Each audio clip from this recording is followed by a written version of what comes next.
Assalamualaikum warahmatullahi wabarakatuh. Saya Muhammad Lutfi, Menteri Perdagangan Republik Indonesia.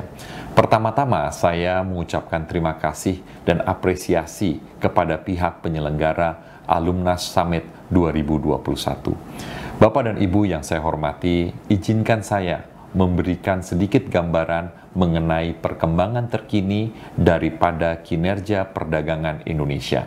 Seiring dengan pulihnya ekonomi di tahun ini, saya sangat bersyukur perdagangan Indonesia juga berhasil tumbuh dengan sangat positif dengan mencatatkan beberapa rekor yang membanggakan di tahun ini.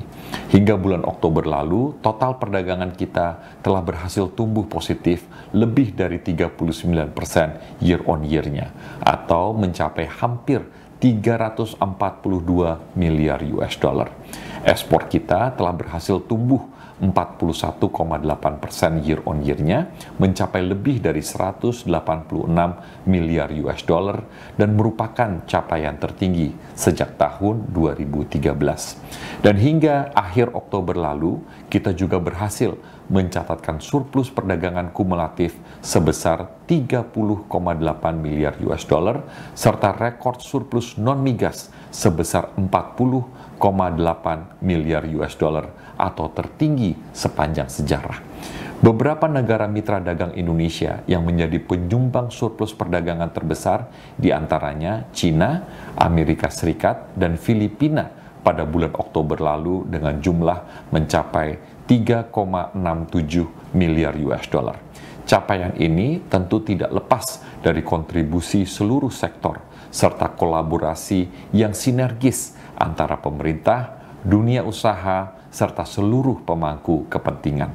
Bapak dan Ibu sekalian yang saya hormati, sekelumit catatan yang membanggakan lainnya dari kinerja perdagangan Indonesia tersebut adalah sukses story dari keberhasilan hilirisasi industri Indonesia.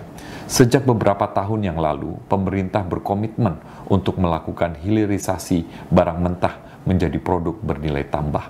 Dan sejak tahun lalu, Indonesia berhasil menjadi salah satu produsen dan pengekspor produk besi baja dan stainless steel terbesar di dunia. Nilai ekspor produk besi baja kita ke dunia di tahun lalu mencapai hampir 11 miliar US dollar dan sebanyak 74%-nya atau lebih dari 8 miliar US dollar diekspor ke Tiongkok. Di tahun ini, hingga bulan Oktober, ekspor produk besi baja Indonesia telah berhasil mencatatkan nilai ekspor lebih dari 16,5 miliar US dollar atau sudah meningkat lebih dari 98% dibandingkan periode yang sama tahun lalu. Ekspor produk besi baja tersebut juga merupakan salah satu faktor utama yang membuat Indonesia berhasil memangkas defisit perdagangan dengan Tiongkok. Defisit perdagangan dengan Tiongkok hingga Oktober tahun ini sudah mencapai hanya 1,5 miliar US dollar atau yang terendah dalam 5-10 tahun terakhir. Bahkan untuk bulan Oktober ini, Indonesia berhasil mencetak surplus perdagangan bulanan dengan Cina sebesar 1,6 miliar US dollar. Bapak dan Ibu sekalian, saya juga akan menceritakan sedikit tentang ekonomi digital Indonesia.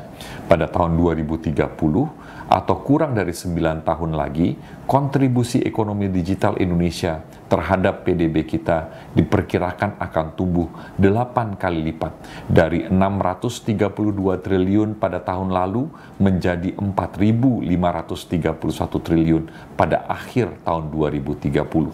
Saya memperkirakan 34% dari pertumbuhan ini akan berasal dari perdagangan secara elektronik dengan nilai sekitar 1.900 triliun atau 120 miliar US dollar. Pertumbuhan sebesar ini harus dimanfaatkan anak muda Indonesia dengan menjadi entrepreneur di bidang teknologi. Pelaku usaha muda harus menciptakan disrupsi ekonomi digital dan harus bisa menciptakan nilai tambah di Indonesia. Bapak dan Ibu, sekian pengantar singkat dari saya.